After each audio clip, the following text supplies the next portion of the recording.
எல்லாருக்கும் வணக்கம். எஸ்கேலேருந்து Kumar Tamil YouTube channel. இன்றைக்கி என்ன வண்டியை பற்றி பார்க்க போகிறோம் அப்படின்னு கேட்டிங்கன்னா, ஒரு ஜென்ரல் மெயின்டெனன்ஸை பற்றி தான் நம்ம பார்த்தீங்கன்னா இந்த வீடியோவில் பார்க்க போகிறோம். இது ரொம்ப ஒரு யூஸ்ஃபுல்லாக இருக்கும்னு நினைக்கிறேன். ஏன்னா எதனால் சொல்கிறேன்னா, சார் லாக் செட்டு பார்த்தீங்கன்னா இந்த கீயை பற்றி ஒரு மெயின்டெனன்ஸை பற்றி கொஞ்சம் சாவி போடுங்க சார், வீடியோ கொஞ்சம் போட்டிங்கன்னா தகவல் கொஞ்சம் நல்லாயிருக்கும் சார் அப்படின்னு சொல்லி ஒரு கஸ்டமர் சொன்னார். இந்த வண்டிக்கு லாக் செட்டு மாற்றி பார்த்தீங்கன்னா எவ்வளோ நாள் ஆகுதுன்னா, அதிகபட்சம் கொஞ்ச நாள் தாங்க ஆகுது. இங்கே பாருங்கள், கீ கூட பார்த்தீங்கன்னா புதுசாகவே இருக்குது. இவர் என்ன பண்ணியிருக்காருன்னா, இவர் வண்டி வீட்டுக்குள்ளே போகும்போது கேட்டை போட்டுட்டு வண்டியை உள்ளே போவோம் சார் அப்படின்னாரு.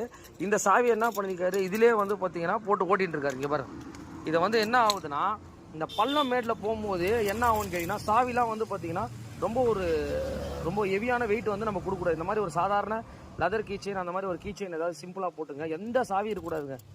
அவர் வீட்டோடைய கேட்டு சாவி எல்லா சாவியும் பார்த்தீங்கன்னா இதில் வந்துச்சு. இப்போ என்னன்னா, இங்கே பாருங்கள், லாக் செட்டை மாற்றி திரும்பி கீ ஆன்லேயே வெளியே வருதுங்க. இப்போ எந்த சாவி போட்டாலும் இதுக்கு பார்த்தீங்கன்னா ஆன் ஆகுது. அதனால் பார்த்தீங்கன்னா இங்கே பாருங்கள், இப்போது வண்டி ஓட்டமோ என்ன ஆகும், பள்ளம் இல்லை. இங்கே பாருங்கள், இந்த மாதிரி ரொம்ப வெயிட்டான பொருளை தயவுசெய்து பார்த்தீங்கன்னா எந்த ஒரு கீலையுமே யூஸ் பண்ணாதீங்க. ஏன்னா எதனாலனா, லாக் செட் எந்த வண்டியில் போட்டாலும் உங்களுக்கு பார்த்தீங்கன்னா போயிடும். ஸ்கூட்டரில் எப்படி வரும்ன்றதை உங்களுக்கு காட்டுறேன். இந்த விஷயம் என்னன்னு கேட்டிங்கன்னா, அவர் பார்த்தீங்கன்னா இந்த பூட்டை காப்பாற்றிட்டாரு, உங்களுக்கு கேட்டை காப்பாற்றிட்டாரு. பைக் சாவியை பார்த்தீங்கன்னா அவர்களை காப்பாற்ற முடியல.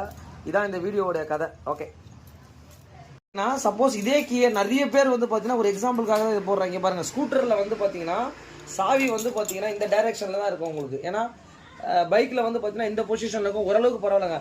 இந்த ஸ்கூட்டர் வச்சுக்கிறோம் எல்லாருமே இவ்வளோ பெரிய கீச்சன்லாம் தயவுசெய்து போட்டிங்கன்னா, இங்கே பாருங்கள், சாவியெல்லாம் உங்களுக்கு பார்த்தீங்கன்னா இந்த மாதிரி ஷேக் ஆகிடும், எல்லா ப்ராப்ளமும் வருங்க உங்களுக்கு. அதனால் இந்த வீடியோலாம் உங்களுக்கு யூஸ்ஃபுல்லாக இருக்குன்னு நினைக்கிறேன். யூஸ்ஃபுல்லாக இருந்ததுன்னா அடுத்து உங்களுக்கு ஷேர் பண்ணுங்கள். Thanks to all.